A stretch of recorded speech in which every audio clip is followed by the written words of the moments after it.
साल 2012 में मनोज सिंह ने सहारा क्यू शॉप में 22,700 रुपए का इन्वेस्टमेंट किया बतौर इन्वेस्टर। इसके बाद एक और कागज है जिसमें सुनीता सिंह ने 11,300 रुपए का इन्वेस्टमेंट किया, यह भी साल 2012 का है। इसके बाद एक और कागज है जो मनोज सिंह के ही नाम से है, फिर से 22,700 रुपए का इन्वेस्टमेंट सहारा ग्रुप की कंपनी में किया गया।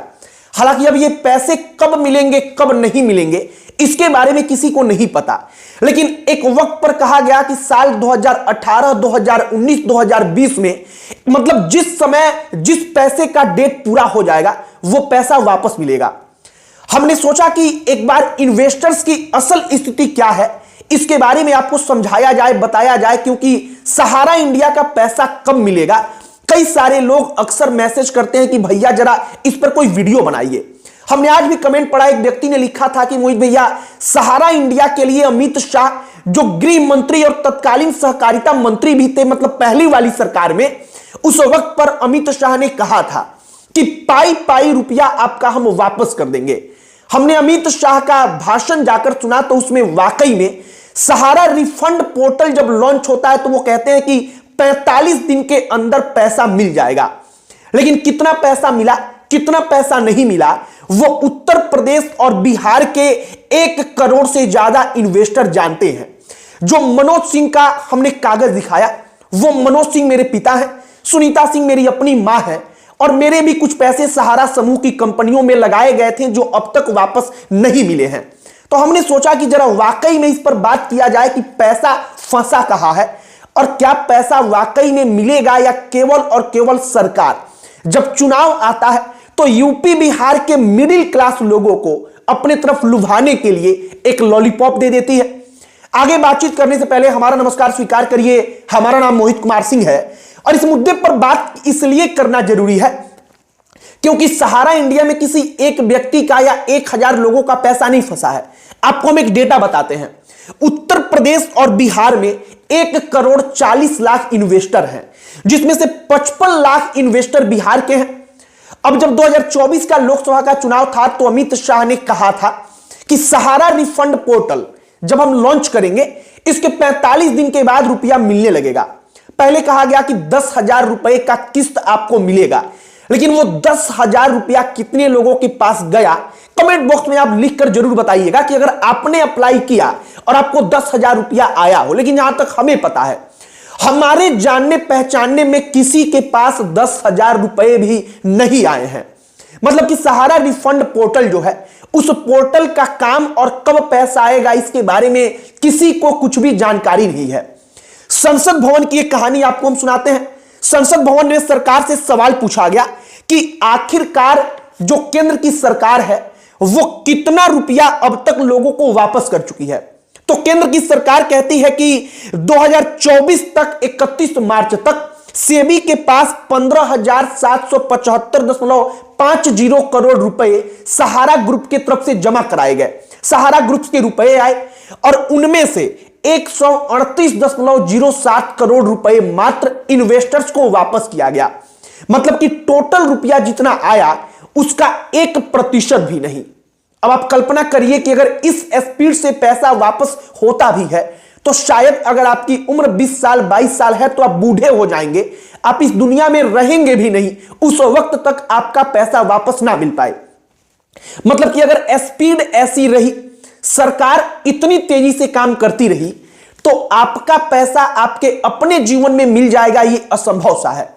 एक और चीज आप समझिए, सहारा ग्रुप की 4 कंपनियां हैं जिनके बारे में सरकार ने कहा कि हम उनका पैसा वापस करेंगे। जैसे सहारा क्रेडिट कोऑपरेटिव, दूसरी है सहारा यान यूनिवर्सल मल्टीपर्पज सोसाइटी, तीसरी है हमारा इंडिया और चौथी है स्टार्स मल्टीपर्पज, माफ करिएगा।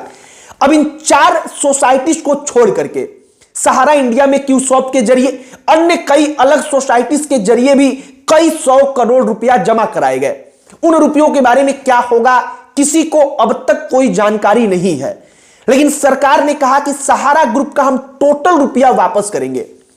अब एक और बात आप समझिए, सुप्रीम कोर्ट ने कहा था कि 25,781.37 करोड़ रुपया सेबी के पास सहारा इंडिया समूह का जमा कराया जाए, जिसमें से सरकार के पास 15,775.50 करोड़ रुपया 31 मार्च 2024 तक आ गया।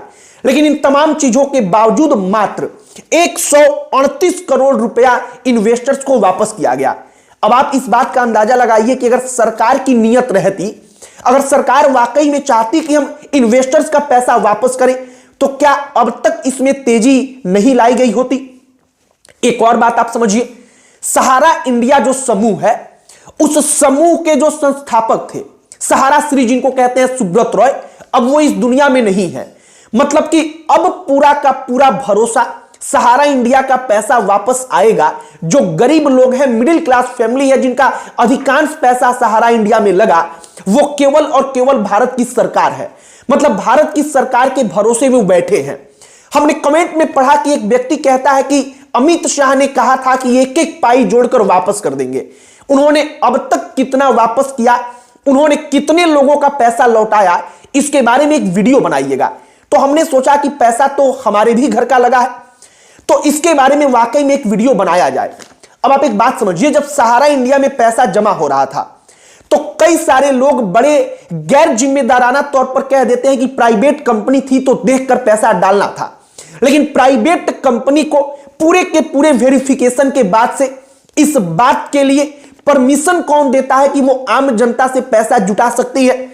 वो परमिशन देने वाली संस्था कोई प्राइवेट नहीं होती, बल्कि वो भारत सरकार की होती है। वो सेबी जैसी संस्था होती है जो तमाम चीजों को देखरेख करती है।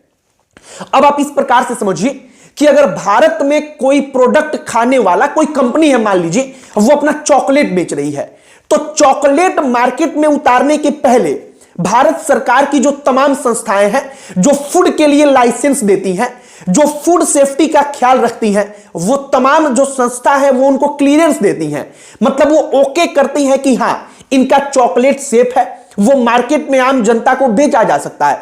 तब जाकर आम जनता उस चॉकलेट को खाती है, और अगर उस चॉकलेट के खाने से आम जनता को कोई दिक्कत होगी तो सरकार पर सवाल इसलिए उठता है। सहारा इंडिया को भी परमिशन सरकार ने दिया, सरकारी संस्थाओं ने दिया, उसने पैसा लिया। पैसा लेकर के वो कंपनी क्या करती गई, इसके बारे में जो ठेला लगाने वाला एक आदमी था जो प्रतिदिन 200 रुपए जमा कर रहा था, उसको कैसे ही पता चलेगा, उसको क्या ही पता चलेगा। वो आज की तारीख में भी इतने पेचीदे सवालों का जवाब नहीं जान पाता कि आखिरकार सहारा इंडिया का पैसा अब क्यों नहीं मिल रहा है, जबकि सरकार कह रही है कि पैसा हम लौटाएंगे। सरकार के पास 15,000 करोड़ रुपए से ज्यादा, मतलब सेबी के पास इकट्ठा है, फिर भी पैसा क्यों नहीं मिल पा रहा है?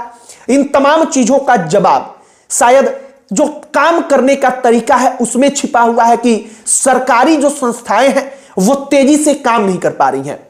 बिहार का हमने आपको बताया कि 55 लाख इन्वेस्टर्स हैं।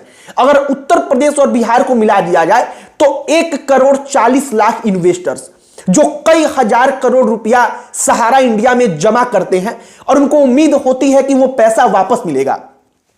अब जैसे हमने आपको कागज दिखाया, हमने कागज अपने घर का दिखाया, हमने मनोज सिंह, सुनीता सिंह का कागज दिखाया जो मेरे पिता और मेरी अपनी मां है। अब मान लीजिए कि मेरी बहन की शादी के लिए मेरे पिता ने सोचा हो कि हम कई सारा अलग अलग रुपया जमा करेंगे सहारा में। जब जितना रुपया हुआ वो जमा करते चले गए, उनको लगा कि पैसा वापस मिलेगा तो बहन की शादी होगी। तो ऐसे वक्त पर आप समझिए कि हमारी स्थिति वैसी थी कि हम इस पैसे के भरोसे नहीं थे कि इससे हमारी बहन की शादी होगी। लेकिन उत्तर प्रदेश और बिहार में कई लाख ऐसे परिवार थे, वाकई में थे, जिनको लगता था कि सहारा इंडिया का पैसा जब निकलेगा तो हमारे घर की बेटी की शादी होगी। और फिलहाल सहारा इंडिया का पैसा कब तक मिलेगा, इसके बारे में सटीक जवाब हम कहें तो किसी को नहीं पता। एक और चीज हम कहेंगे कि सरकार या सरकार के गृह मंत्री अमित शाह या कोई भी जब स्पीच में आकर, अपने भाषणों में आकर कोई वादा करता है तो वो सिर्फ एक वादा होता है, कोई लिखित डॉक्यूमेंट सरकार की तरफ से नहीं दिया जाता जिस पर आंख बंद करके जनता भरोसा कर ले। और अगर जनता भरोसा करती है तो शायद हर बार की तरह हर बार वो बेवकूफ बनती रहेगी। बाकी सहारा इंडिया के रिफंड पोर्टल के जरिए कितना रुपया आया, मात्र 137 करोड़ रुपया, हमने वो आपको डेटा बताया। कितना रुपया सेबी के पास है, हमने आपको वो भी बताया। और अब पैसा कैसे मिलेगा ये हम नहीं बता पाएंगे, बल्कि ये सरकार बताएगी। बाकी आपकी क्या इस पर प्रतिक्रिया है, कमेंट बॉक्स में लिखकर बताइएगा। अंत में हमारा परिचय, हमारा नाम मोहित कुमार सिंह है। बहुत बहुत धन्यवाद।